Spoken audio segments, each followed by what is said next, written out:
Bismillahirrahmanirrahim. Assalamualaikum warahmatullahi wabarakatuh. Saya Asep Hendrayanto, guru mata pelajaran biologi kelas 11 semester 3. Pada kesempatan yang berbahagia ini, saya akan menyampaikan materi biologi kelas 11 semester 3 tentang sistem pencernaan makanan. Sistem pencernaan makanan ini tujuan pembelajarannya setelah mempelajari, siswa diharapkan dapat menganalisis variasi komponen makanan serta penyusun menu seimbang, memahami jenis-jenis kandungan makanan bergizi, mengidentifikasi struktur dan fungsi proses pencernaan makanan pada manusia, mengaitkan struktur fungsi proses sistem pencernaan makanan pada manusia, dan selanjutnya kita akan menjelaskan mengenai sistem pencernaan ini dibagi ke dalam 3 fungsi utama. Yang pertama, memecah makanan dari molekul yang kompleks menjadi molekul yang sederhana oleh tubuh, lalu ada proses penyerapan masuk ke dalam tubuh, dibawa oleh darah dan mengeluarkan sisa pencernaan dari tubuh manusia. Sistem pencernaan makanan pada manusia ini ada yang secara mekanik dan ada juga yang secara kimiawi. Nah, kita lihat di rongga mulut ya, organ-organ pencernaannya. Satu ada lidah, yang kedua ada kelenjar ludah ya, dan yang ketiga ada gigi ya. Nah, lidah ini tersusun oleh otot lurik yang diselimuti oleh selaput mukosa ya, dan di dalamnya ada papila sebagai indera pencap, dan lidah punya fungsi untuk mencampur makanan dengan ludah dan mendorong masuk ke esofagus ya. Berikutnya kelenjar ludah. Kelenjar ludah ini ya berjumlah 3 pasang. Satu di glandula parotis, menghasilkan enzim amilase yang mengubah amila menjadi glukosa.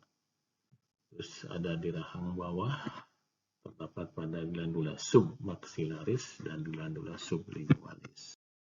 Ya. Berikutnya adalah gigi. Ya, pada manusia ya akan tumbuh gigi dari sejak usia 6 bulan ya, gigi sisu namanya, dan ini berjumlah 20. 6 sampai 14 tahun gigi mulai tanggal dan berganti menjadi gigi yang permanen ya. Nah, kita mengenal juga rumus gigi itu incisivus, caninus ya, premolar dan molar ya. Dengan rumus tadi yang ada, lihat di slide ya, bahwa pada anak-anak ya molarnya itu belum ada, sedangkan pada orang dewasa gigi permanennya sudah ada berjumlah 12 ya. Nah, kita lihat bagian kerongkongan sebagai salah satu dari organ pencernaan ya. Jadi di situ di esofagus bagian atasnya ada epiglotis ya. Dan di kerongkongan ini berupa tabung otot panjang sekitar 25 cm ya. Dan kerongkongan ini makanan masuk ya seperti gerak peristaltik, yaitu yang mendorong makanan dari rongga mulut masuk ke lambung ya. Nah, kita lihat bagaimana lambung ini ya. Nah, kita perhatikan di gambar ya sebelah kanan dari slide bahwa di lambung ini ada bagian kardiak ya, itu bagian ujung ya. Terus ada bagian fundus bagian tengah, dan bagian vilorus, ya. Ini bagian yang berada dekat dengan usus, ya.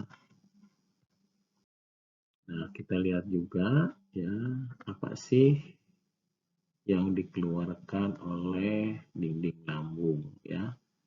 Yang dikeluarkan oleh dinding lambung yang pertama HCl, ya. Itu akan menghasilkan enzim yang berfungsi. Enzim ini ada sebagai mengubah protein menjadi pepton. Artinya salah satunya adalah pepsin, ya. Selain itu juga akan menghasilkan air. Dia akan menghasilkan asam lambung, dikenal dengan glukosa, ya. Selain itu juga, ya, di dalam lambung makanan, ya, itu akan berbentuk bubur atau dikenal dengan cim, ya. Dan kita lihat sekarang di bawah dari lambung ada yang disebut dengan intestinum atau usus halus, ya. Usus halus ini ada 3, ya. Yang pertama bagian duodenum, ya, atau usus 12 jari yang panjangnya sekitar 25 cm. Jejunum atau usus kosong ini panjangnya sekitar 2,5 cm. Dan yang paling panjang, ya, yaitu 3,6 meter, ya. Ini adalah sebagai ileum, ya. Dalam ileum ini, ya, terdapat villi dan makrofili yang berfungsi untuk absorpsi atau menyerap makanan, ya. Nah, kita lihat seperti di gambar ini, ya. Itu ada villi-villinya, ada submukosanya, ada kelenjar duodenalnya, ya. Nah, kita lanjut, ya.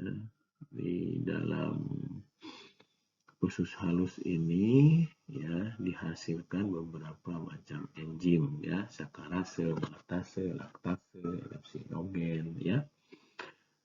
Nah, di dalam pengeluaran enzim, ya, pada lambung, ya, misalkan, ya, itu perlu hormon, ya, hormon kolesistokinin misalkan, ya, itu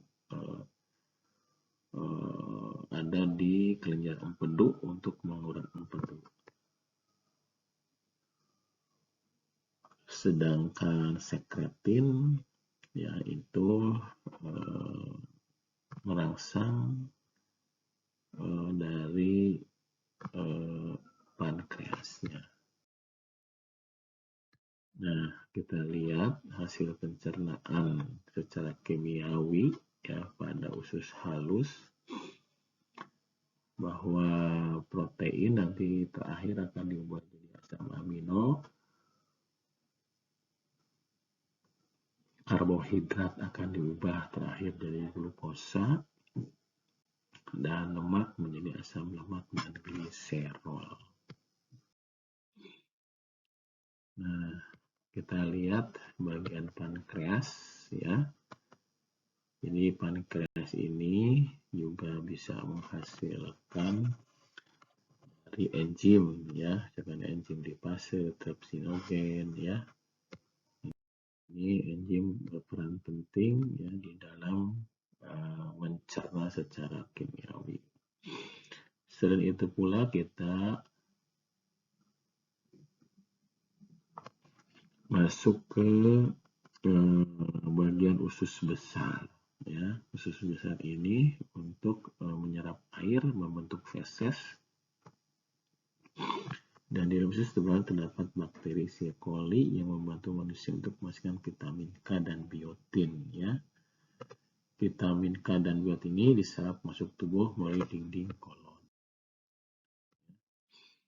Dalam sistem pencernaan, posisi kolon mulai naik, ya, dari sekung atau usus buntu dan mendatar, dan turun lagi sampai di bagian rektum ya. Kita lihat berikutnya. Nah, ini gambarnya ya, bagian-bagian dari usus besar ya.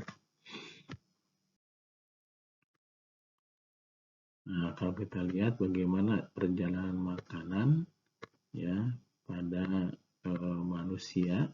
Nah, kalau ini perjalanan makanan pada hewan ruminansia ya.